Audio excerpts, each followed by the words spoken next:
Assalamualaikum warahmatullahi wabarakatuh. Bagaimana kabarnya anak-anak sekalian? Semoga senantiasa semangat dalam belajarnya dan istiqomah dalam semangatnya. Alhamdulillah, wassalatu wassalamu ala rasulillah. Allahumma salli ala sayyidina Muhammad wa ala ali sayyidina Muhammad amma ba'd. Kesempatan kali ini kita akan belajar materi pelajaran tematik kelas 5. Lebih spesifiknya tema 1 subtema 1. Kali ini kita akan belajar full satu subtema, tidak akan kita pisah per subbab, kita akan rangkum materi pokoknya saja. Sudah siap? Baik. Apa saja materi pokok pelajaran di subtema 1 ini? Yang pertama di bahasa Indonesia, kita akan belajar bersama tentang pokok pikiran dalam teks lisan maupun tulisan. Kemudian di pelajaran IPA, muatan IPA ada alat gerak dan fungsinya, khususnya pada hewan untuk subtema 1 ini. Kemudian di SBDP ada materi gambar cerita. Nah, asik ini ya, gambar cerita.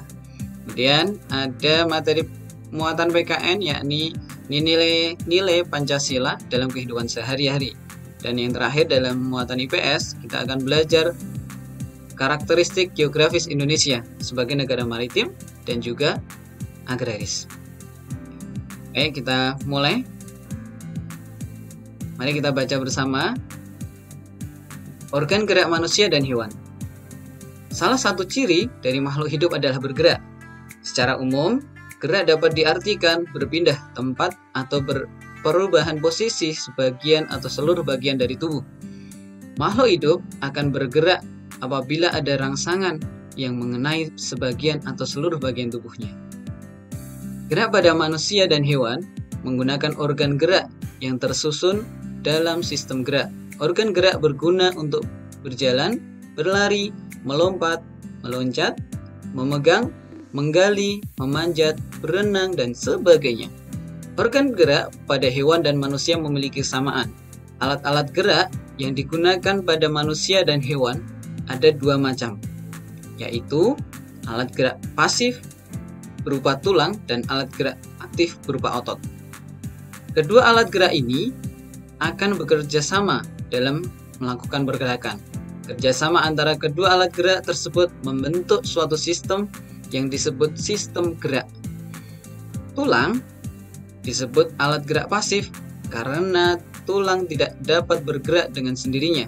Tanpa adanya alat gerak aktif yang mempengaruhi tulang, maka tulang-tulang pada manusia dan hewan akan diam dan tidak dapat membentuk alat pergerakan yang sesungguhnya. Walaupun merupakan alat gerak pasif, akan tetapi tulang mempunyai peranan yang besar dalam sistem gerak manusia dan hewan. Otot disebut alat gerak aktif karena otot memiliki suatu senyawa kimia yang membuatnya dapat bergerak. Pada saat otot yang menempel pada tulang bergerak, otot tersebut akan membuat tulang bergerak. Oke, dalam pembelajaran kali ini, silahkan anak-anak bisa siap-siap berlatih. Kita akan belajar bersama tentang ide pokok. Jadi, di dalam teks organ gerak manusia dan hewan terdiri dari 5 paragraf. Masing-masing paragraf tersusun dari satu ide pokok dan atau gagasan pokok dan juga beberapa kalimat pengembang. Apa itu ide pokok? Anak-anak sekalian tentunya masih ingat, ide pokok adalah gagasan yang menjadi dasar sebuah paragraf. Materi ide pokok ini sebenarnya sudah pernah dipelajari di kelas sebelumnya. Kali ini di kelas 5 akan kita kuatkan lagi. Nah, ide pokok disajikan dalam bentuk kalimat utama. Kalimat utama yang memuat ide pokok ini bisa berada di awal paragraf, biasanya disebut dengan paragraf deduktif. Kemudian bisa juga di tengah paragraf. Ini disebut paragraf ineratif. Ada pula sebuah paragraf yang ide pokoknya ada di akhir paragraf, disebut paragraf induktif. Dan yang terakhir ada ide pokok yang berada di awal dan akhir paragraf, disebut paragraf campuran. Nah, contohnya kita akan lihat contoh dari ide pokok pada paragraf pertama. Kita lihat paragraf pertama ini. Ide pokoknya apa? Nah, ide pokoknya adalah salah satu ciri dari makhluk hidup adalah bergerak. Nah, ini ya. Salah satu ciri dari makhluk hidup adalah bergerak. Berada di awal paragraf. Berarti ini termasuk paragraf deduktif. Sementara itu, kalimat yang lain selain kalimat utama ini berarti menjadi kalimat pengembang atau gagasan pendukung. Nah, silahkan kali ini anak-anak buka buku siswa halaman 3 dan bisa mulai berlatih menentukan ide pokok dan kalimat pengembang dari paragraf 2, 3, 4, dan 5. Silahkan bisa dikerjakan di buku tugasnya masing-masing. Sembari kalian mengerjakan, kita akan lanjutkan materi kali ini. Nah, masih ingat ya, ada gambar kelinci. Tadi di materi pertama kita, di pokok bahasan yang kita baca tadi, ada gambar kelinci. Kenapa ada gambar kelinci ya? Wah, ada hubungannya pasti. Kita lihat. Nah, ini adalah gambar kerangka dari kelinci itu. Tulang-tulangnya kelinci. Lihat, kaki kelinci yang bagian belakang lebih panjang. Allah Subhanahu wa Ta'ala menciptakan segala sesuatunya itu pasti punya makna dan pasti bermanfaat. Bermanfaat bagi siapa? Bagi yang memiliki ini kalau kelinci ya, tulang kelinci yang kaki belakang yang panjang ini pasti bermanfaat untuk kelinci. Tahukah anak-anak bahwa kelinci itu termasuk binatang mamalia? Binatang mamalia tergolong hewan vertebrata atau hewan yang bertulang belakang. Pastinya di sekitar anak-anak banyak sekali hewan vertebrata selain kelinci.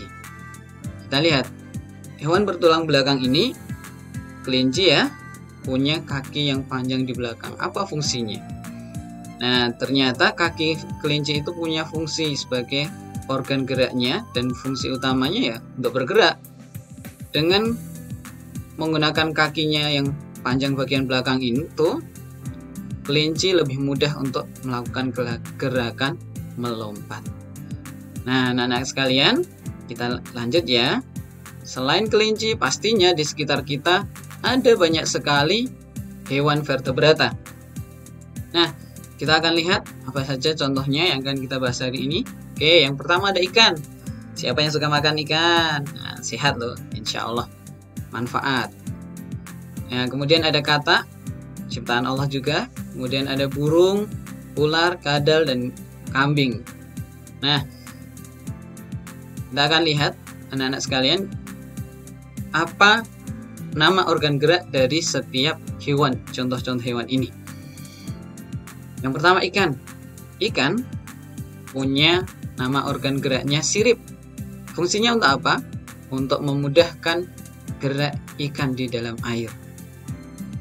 Dengan sirip itu, ikan lebih mudah bergerak, bahkan bisa lebih cepat dari manusia ketika bergerak ya, dengan perbandingan ya, tentunya tidak ukuran yang berbeda, pasti harus dengan perbandingan untuk menentukan kecepatannya itu. Kemudian katak, bagaimana katak? Katak punya kaki. Kakinya juga digunakan untuk melompat ketika di darat dan ketika di air. Ingat, katak termasuk binatang yang hidup di darat dan di air. Jadi ketika di air, katak bisa memanfaatkan kakinya untuk berenang. Burung punya dua alat gerak. Yang pertama sayap. Sayap difungsikan untuk terbang dan kakinya digunakan berjalan ketika berada di darat. Ular ini salah satu hewan yang cukup unik karena dia bergerak menggunakan otot perut dan sisik-sisiknya. Sisik di otot perut itu ketika bergerak akan mencengkeram tanah dan mendorong tubuhnya bergerak menggunakan otot-ototnya yang ada di perut tadi.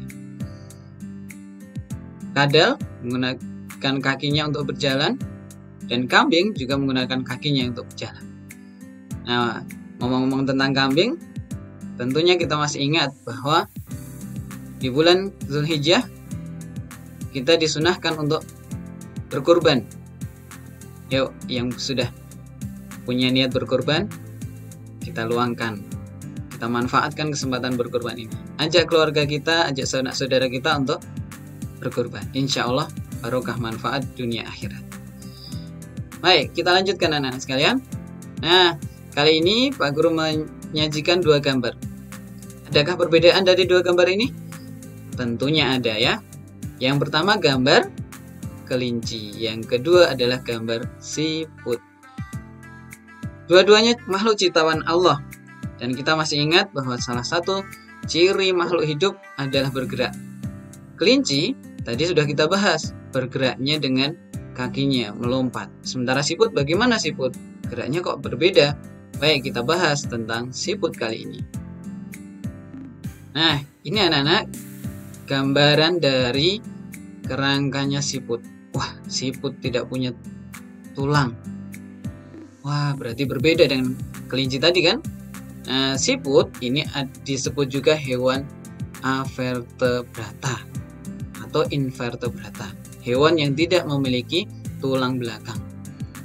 Ciri-ciri hewan avertebrata lainnya antara lain biasanya susunan syarafnya berada di perut, memiliki rangka luar, dan otaknya tidak terlindungi oleh rangka. Contoh hewan avertebrata adalah siput, serangga, cacing, ubur-ubur, cumi-cumi, dan lain sebagainya. Nah, ini anak-anak sekalian, organ geraknya siput adalah kaki perut dengan bentuk pipih dan lebar. Fungsinya untuk apa? Fungsinya utamanya kaki perut pada siput adalah untuk bergerak dan berpindah tempat. Ya, fungsi organ gerak ya, berpindah tempat, bergerak ya. Ingat tadi penjelasan bergerak bisa bergerak sebagian atau seluruh tubuh. Oke anak-anak sekalian, selain siput pastinya di sekitar kita ada hewan-hewan lainnya. Baik, kita akan coba pelajari bersama beberapa contoh hewan avertebrata. Mari kita lihat, yang pertama ada belalang, kedua ada cacing, yang ketiga ada ubur-ubur. Belalang, nama organ geraknya apa? Kaki. Fungsinya untuk apa? Melompat ya. Sama seperti kelinci tadi, kaki belalang yang bagian belakang lebih panjang sehingga memudahkan untuk melompat. Yang kedua anak-anak, hewan cacing. Cacing bergerak menggunakan otot perut. Berbeda dengan ular ya. Kalau ular selain otot perut yang digunakan untuk bergerak, ada sisiknya, dan juga ternyata ular punya kerangka yang unik, punya tulang ekor dan tulang-tulang lainnya yang mendukung proses geraknya. Nah, cacing dengan otot perutnya bisa melakukan gerak maju dan mundur.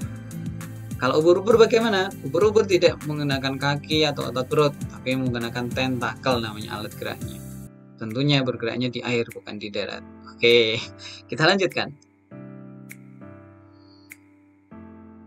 Anak-anak sekalian, tadi kita sudah bahas kelinci. Kali ini Bapak ingin menunjukkan sebuah gambar cerita. Pak Rudi mengajak Edo ke kandang kelinci miliknya. Kandangnya sangat luas, kelincinya banyak sekali. Perhatikan anak-anak, ada gambar dan ada bacaannya. Ini yang kedua. Pak Rudi dan Edo memberi makan kelinci. Mereka memberikan wortel. Kelinci sangat suka makan wortel. Semua kelinci berkumpul mendekat pada Edo. Edo senang sekali. Edo tertawa kegirangan melihat tingkah lucu kelinci-kelinci di kandang kelinci milik Pak Rudi. Semakin lama diamati, tingkah lucu semakin menggemaskan. Edo pun turut berlarian mengejar kelinci. Sesekali, Edo menirukan gerakan lucu kelinci, melompat, berlari, dan berdiri dengan kedua kaki. Nah, anak-anak sekalian, gambar-gambar ini adalah gambar rangkaian dari gambar cerita. Dalam gambar tersebut terkandung rangkaian cerita. Ini adalah salah satu contoh gambar cerita anak-anak. Apa itu gambar cerita? Gambar cerita merupakan gambar atau serangkaian gambar yang mengandung sebuah cerita. Nah, selain yang Pak Guru contohkan tadi, gambar cerita, contohnya adalah gambar ilustrasi. Gambar ilustrasi sendiri punya arti gambar yang mendukung isi atau penggambaran sebuah bacaan atau teks. Gambar ilustrasi itu bisa dibuat dari dua macam. Yang pertama, gambar berupa foto dan gambar dari gambar tangan kita, lukisan atau gambar yang kita buat menggunakan tangan kita. Yang ketiga, di pembahasan gambar ilustrasi ini, jadi gambar ilustrasi selain dibuat dalam bentuk foto dan gambar tangan, itu ada berbagai ragam dari gambar ilustrasi. Ada cergam, cerita bergambar. Tentunya anak-anak yang hobi baca pasti sudah tahu cerita bergambar. Sering kita temui juga di perpustakaan sekolah. Kemudian ada komik. Nah, ini satu yang paling disukai oleh anak-anak, komik, karena banyak gambarnya, lebih sedikit tulisannya. Ada pamflet, cover, kartun. Nah, ini kartun juga termasuk gambar ilustrasi. Ada karikatur. Apa itu karikatur, anak-anak? Karikatur itu gambar yang dilebih-lebihkan. Seringkali digunakan untuk membuat tampilannya lebih menarik lagi. Iklan misalnya bisa gunakan karikatur. Kemudian ada gambar realis, gambar yang sesuai dengan aslinya, mirip sekali dengan aslinya. Dan yang terakhir ada gambar dekoratif. Kalau gambar dekoratif itu dibuat ada kemiripan dengan aslinya tapi tidak sama, ya, itu dekoratif. Nanti lebih lanjut anak-anak bisa cermati penjelasan terkait ragam gambar ilustrasi di buku siswa, sudah ada insya Allah. Tujuannya apa sih gambar ilustrasi? Gambar ilustrasi tujuannya memperjelas, memperindah dan menerangkan isi atau informasi dari sebuah bacaan. Penggunaan gambar ilustrasi disesuaikan dengan kebutuhan dan isi bacaan atau teksnya. Objek gambar ilustrasi dapat berupa gambar manusia, hewan, tumbuh-tumbuhan, serta benda-benda yang ada di sekitar kita. Jadi objeknya bisa lingkungan sekitar kita, asalkan sesuai dengan cerita yang kita buat. Oke, kita lanjutkan. Kalau kita mau menggambar ilustrasi, perhatikan langkah-langkahnya, anak-anak.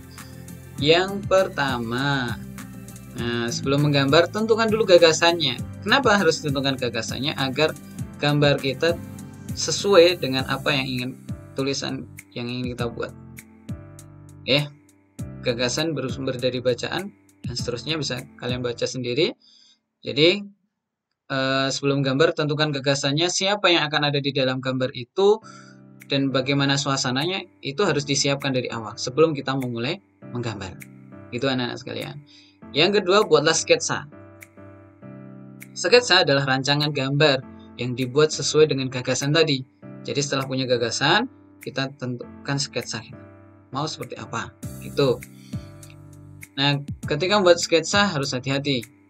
Jangan terburu-buru, perhatikan bagaimana tata letak dan ukuran objek yang digambar.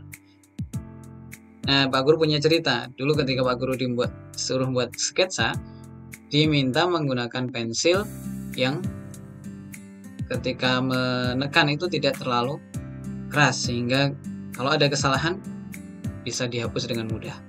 Itu sketsa. Oke, yang ketiga adalah pewarnaan. Ketika sketsa sudah dibuat, kemudian sudah ditebalkan, kita warnai sketsa tersebut. Nah, dapat dilakukan dengan dua cara. Yang pertama, warna sesuai aslinya. Yang kedua, dengan imajinasi sendiri pewarnaannya. Alat untuk mewarnai macam-macam, silahkan gunakan sesuai dengan yang anak-anak sukai. Bisa cat air, cat minyak, pensil warna, spidol, dan lain-lain. Media gambar yang bisa kita gunakan dalam menggambar ilustrasi ini, yang pertama ada media alas gambar. Nah, seperti ini. Ini kita gunakan untuk menuangkan gambar kita. bisa kain, kanvas, kertas, atau bahkan kaca dan komputer. Jadi di pelajaran TIK yang pernah disampaikan di sekolah, anak-anak sudah diajarkan menggambar di komputer, minimal menggunakan Paint ya. Itu sudah pernah diajarkan. Insya Allah bisa dimanfaatkan untuk menggambar ilustrasi. Yang kedua ada media pewarna. Tentunya kalau seperti yang Pak Guru sampaikan tadi, penggunaan media pewarna ini sesuai dengan kemampuan kita atau sesuai dengan keinginan. Kalau kita mampu menggunakan berbagai macam media pewarna, maka kita bisa sesuaikan dengan keinginan. Tapi kalau belum mampu ya kita gunakan yang kita mampu. Misalnya ada pensil warna. Nah, ini sering kita gunakan pensil warna. Dan yang kedua ada cat air. Ini juga media pewarna yang sudah cukup sering kita gunakan dan tidak asing, bisa kita manfaatkan dalam buatan gambar ilustrasi. Oke anak-anak sekalian, untuk kali ini silahkan anak-anak bisa belajar membuat gambar ilustrasi. Tapi ingat, sebelum membuat gambarnya tentukan dulu gagasannya mau seperti apa, baru tuangkan dalam gambar ilustrasi. Ini bisa dibuat di kertas atau di buku gambar. Karena ini kita sedang kelas online, silahkan bisa dikumpulkan dalam bentuk foto, kirimkan di kelas kita masing-masing. Oke. Selanjutnya Pak Guru akan menampilkan contoh gambar ilustrasi yang lainnya. Nah, anak-anak sekalian, tahu ini gambar apa? Tentunya tahu. Ini adalah gambar Garuda Pancasila.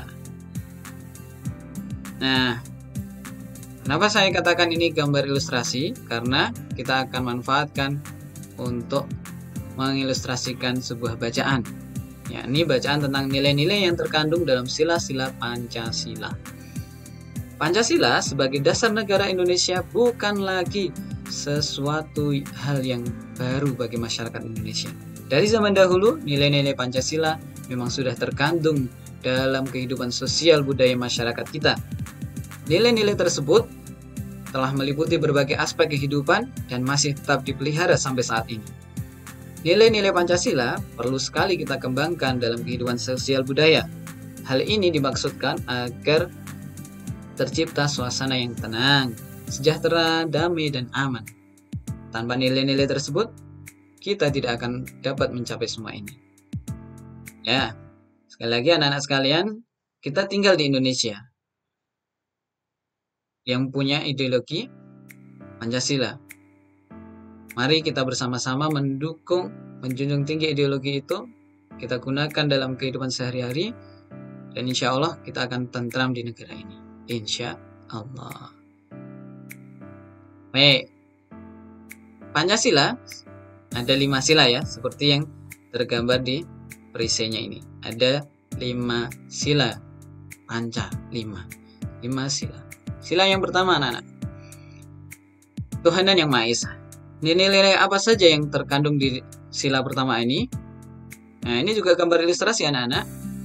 Ada berbagai agama yang diakui di negara kita.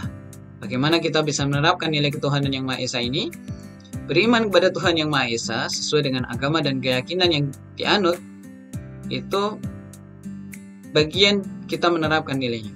Jadi ketika kita menerapkan atau mengamalkan perintah agama, ini termasuk bagian dari kita menerapkan nilai ketuhanan yang Maha Esa. Nilai yang terkandung di sila ini, yang pertama kita harus saling menghormati dan bekerja sama antar pemeluk agama yang berbeda-beda. Dalam hal ini, sebagai umat Islam kita juga harus bekerja sama dengan orang lain tanpa membedakan agamanya. Dalam kasus ini, kita bekerja sama dalam rangka muamalah, bukan dalam rangka ibadah. Ketika kita ibadah, ya kita ibadah sesuai agama kita masing-masing. Insya Allah ini bagian dari penerapan nilai ketuhanan yang Maha Esa. Kita tidak boleh memaksakan suatu agama dan kepercayaan pada orang lain. Dan kita juga harus saling menghormati kebebasan dalam menjalankan ibadah. Maka tidak boleh dipaksa seorang untuk melakukan ibadah yang bukan apa yang diyakininya, ya. Kita lanjutkan sila kedua, kemanusiaan yang adil dan beradab. Di sila ini seperti di gambar ya, ada nilai kemanusiaannya. Indonesia yang kita cintai ini senantiasa menjunjung tinggi persamaan derajat, hak, dan kewajiban. Maka seluruh bangsa Indonesia bersama-sama akan mampu menegakkan dan juga memelihara kebersamaan selama kita saling menjunjung tinggi persamaan derajat, hak, dan kewajiban itu. Penerapan nilai ini di dalam kehidupan sehari-hari adalah dengan mengembangkan rasa saling mencintai sesama manusia, sikap tenggang rasa, menjunjung tinggi nilai-nilai kemanusiaan, gemar melakukan kegiatan kemanusiaan, membantu sesama. Kalau ada musibah, kita bersama-sama meringankan orang yang kena musibah. Ini termasuk pengamalan nilai kemanusiaan yang adil dan beradab. Dan yang berikutnya, berani menegakkan kebenaran dan keadilan. Kalau memang kita benar, kita harus berani menyampaikannya. Jangan sampai orang yang salah saja berani menyampaikan, membela diri. Kalau orang yang benar tidak mau menyampaikan kebenaran itu, maka yang terjadi nanti hukum di negara kita pun tidak bisa berlaku dengan sebaik mungkin. Oleh karena itu, ketika kita tahu itu benar dan adil, maka kita harus menegakkannya. Baik anak-anak sekalian, sebelum kita lanjutkan sila ketiga, perhatikan anak-anak, ini ada gambar yang cukup menarik. Ini adalah gambar orang-orang yang sedang bergotong royong, bahu-membahu menyelesaikan pekerjaan. Ketika kita kerjakan sendiri mungkin lama, tapi kalau kita kerjakan bersama-sama akan lebih cepat dan hasilnya juga lebih baik insya Allah. Maka penting sekali dalam penerapan sila ketiga Persatuan Indonesia, kita harus saling bahu-membahu, saling tolong-menolong, salah satu contohnya. Nah, makna dari nilai yang terkandung dalam sila ini adalah menjaga persatuan dan kesatuan negara Republik Indonesia. Caranya bagaimana? Yang pertama, kita harus cinta tanah air. Ingat, hubul watan minal iman. Mencintai negara kita, mencintai tanah air kita sebagian dari iman. Maka sebagai seorang muslim, wajib bagi kita untuk mencintai negara kita ini. Rela berkorban demi bangsa dan negara, serta memajukan pergaulan demi persatuan dan kesatuan yang berbineka tunggal ika. Ingat arti bineka tunggal ika, berbeda-beda tetapi tetap satu, ya. Apapun sukunya, apapun agamanya, kita satu Indonesia. Oke. Kita lanjutkan sila keempat, anak-anak sekalian. Sila keempat adalah kerakyatan yang dipimpin oleh hikmat kebijaksanaan dalam permusyawaratan atau perwakilan. Ingat ya, ada tanda garis miring, maka harus dibaca ini. Para perumus Pancasila ini sudah menuliskan garis miring. Garis miring punya arti atau jadi harus tetap kita baca, jangan dihilangkan. Setiap warga negara memiliki kedudukan yang sama. Kedudukan yang sama tersebut hendaknya kita gunakan secara sadar dan mengutamakan kepentingan negara dan masyarakat. Mengapa harus mengutamakan kepentingan umum, bukan kepentingan pribadi kita? Nah, ini penting bagi kita agar tercipta suasana aman dan damai. Kita utamakan dulu kepentingan negara, tapi kepentingan yang umum dulu di atas kepentingan pribadi kita. Jadi ini penerapan yang pertama ya, kita utamakan kepentingan umum di atas pribadi dan golongan. Kemudian tidak memaksakan kehendak kepada orang lain. Ada kemiripan dengan sila pertama tadi, kita tidak boleh memaksakan kehendak kita agar orang lain mau mengikuti agama kita. La ikraha fiddin, tidak ada paksaan dalam agama ini. Nah, maka dalam penerapan sila keempat pun kita tidak boleh memaksakan kehendak kepada orang lain. Orang lain mau berbuat apa, kalau itu salah kita punya kewajiban mengingatkan.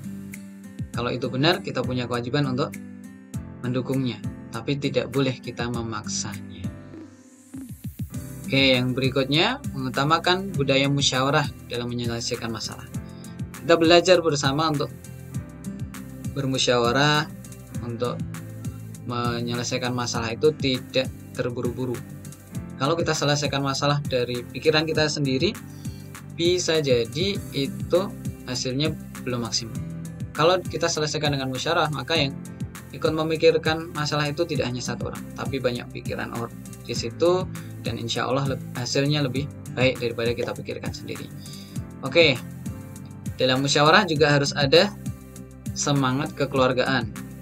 Kalau tidak ada semangat kekeluargaan, niscaya musyawarah tidak akan selesai dengan baik. Bisa jadi malah ada pertikaian di dalam musyawarah itu. Lanjut, sila kelima, keadilan sosial bagi seluruh rakyat Indonesia. Kita harus menghindarkan diri dari sifat pemborosan, selalu bergaya hidup mewah, dan perbuatan-perbuatan yang merugikan kepentingan umum. Jadi dalam hal ini, sebagai seorang muslim pun ya, kita harus belajar untuk sederhana, tidak boros. Karena sifat boros itu sesungguhnya sifat yang sangat disukai setan. Maka kita berusaha untuk tidak boros. Ya, bergaya hidup mewah itu termasuk pemborosan. Oke, lanjut. Kita juga harus bekerja keras dan menghargai karya orang lain. Kalau orang lain sudah menghasilkan karya dari kerja kerasnya, kita harus hargai itu. Jangan kita ejek. Kalau ada yang kurang, beri masukan, bukan dengan mengejeknya.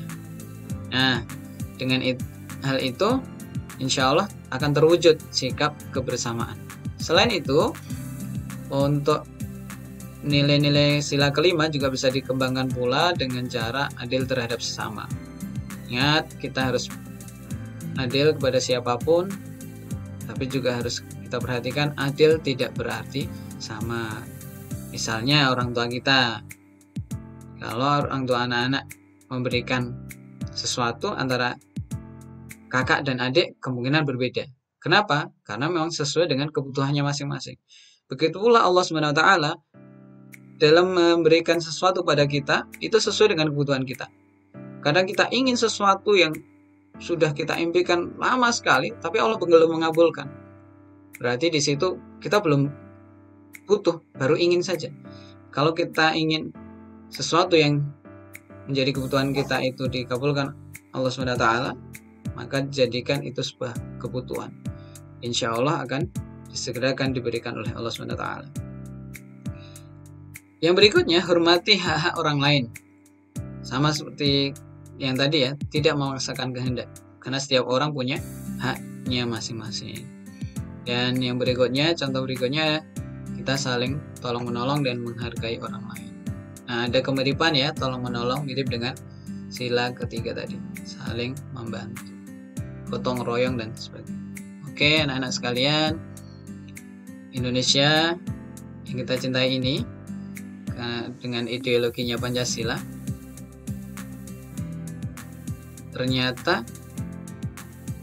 kalau kita cermati, negara kita itu sangat luas. Seperti di awal sudah kami jelaskan bahwa negara kita termasuk digolongkan sebagai negara maritim dan negara agraris. Kita lihat peta negara kita. Ini peta kondisi geografis negara kita ya. Kondisi geografis negara kita terdiri dari berbagai pulau dan lebih banyak perairannya, maka disebut negara maritim. Nah, kita lihat luas perairannya lebih banyak dibandingkan dengan daratannya. Kenapa disebut negara agraris? Karena negara kita mayoritas penduduknya bermata pencaharian sebagai petani. Baik, anak-anak sekalian, kita akan lihat kondisi geografis negara kita seperti apa. Yang pertama secara astronomis ya, meskipun kita akan bahas geografis, tapi tidak ada salahnya kalau kita singgung sedikit terkait astronomis. Kita Karena tadi kita sudah menampilkan sebuah peta. Peta itu tergambar berdasarkan letak astronomis.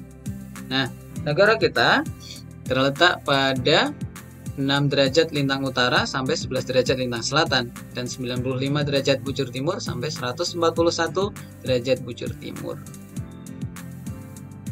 Bagaimana berikutnya? Secara geografis, negara kita berada di antara dua benua, benua Australia dan benua Asia. Dengan kondisi seperti ini, negara kita diuntungkan karena menjadi lalu lintas dalam perdagangan dunia. Kemudian negara kita juga berada di antara dua samudra, yakni Samudra Pasifik dan Samudra Hindia. Karena itu, negara kita mempunyai dua musim, yakni musim kemarau dan musim penghujan. Kalau dulu banyak orang tua kita bisa memprediksi bulan apa sudah masuk kemarau, bulan apalagi masuk penghujan. Tapi akhir-akhir ini tidak bisa kita prediksi dengan tepat. Kenapa? Karena kondisi alam kita sudah mulai berubah. Oke, insya Allah apapun yang Allah berikan, kemarau atau penghujan, kalau kita terima dengan lapang dada, kita syukuri saja, insya Allah menjadi keberkahan dalam kehidupan kita. Maka dari itu, ketika kita memasuki musim kemarau ataupun penghujan, jangan lupa senantiasa bersyukur. La in syakartum la azidanakum. Barang siapa bersyukur, maka Allah akan menambahkan nikmatnya. Masih dalam kondisi geografis, secara geografis, negara kita berbatasan dengan beberapa tempat. Batas-batas wilayah sesuai dengan arah mata angin, 4 arah kita akan bahas. Yang pertama, dari utara, sebelah utara negara kita ada Selat Malaka, Laut Andaman, Samudra Pasifik, Laut Cina Selatan, dan Malaysia bagian timur. Di sebelah selatan, negara Indonesia ada benua Australia, Laut Timur, dan Laut Arafura. Di sebelah barat, negara Indonesia ada Samudra Hindia. Dan yang terakhir di sebelah timur Indonesia terdapat Samudra Pasifik dan Papua Nugini. Oke, anak-anakku sekalian, ini kondisi geografis secara umum negara kita. Agar lebih memahami kondisi geografis ini, anak-anak bisa belajar, bisa mencari tahu materi tambahan. Nanti kalau ada yang masih bingung bisa didiskusikan. Nah, silahkan coba amati kondisi geografis negara kita, negara Indonesia, tapi lebih spesifik kita akan kelompokkan ke beberapa pulau. Oke, yang pertama, silahkan cari tahu kondisi geografis Pulau Jawa berdasarkan peta yang anak-anak miliki. Kemudian kondisi geografis Sumatera, Kalimantan, Sulawesi, Pulau Papua dan Maluku, dan yang terakhir adalah Pulau Bali dan Nusa Tenggara. Nah, itu anak-anak sekalian yang bisa Pak Guru sampaikan. Apabila dalam penyampaian ini masih banyak kurang dan salahnya, Pak Guru mohon maaf yang sebesar-besar. Semoga yang sedikit ini bisa bermanfaat, bisa kita gunakan dalam pembelajaran kehidupan kita. Insya Allah bisa kita amalkan. Sekali lagi, jaga kesehatan, jaga semangat belajarnya. Meskipun di rumah aja, tetap belajar bersama orang tua, bersama kakak adik, bersama keluarga kita yang lain. Kita belajar bersama-sama. Terima kasih. Banyak salah, mohon maaf. Afa minkum, barakallahu lakum. Assalamualaikum warahmatullahi wabarakatuh.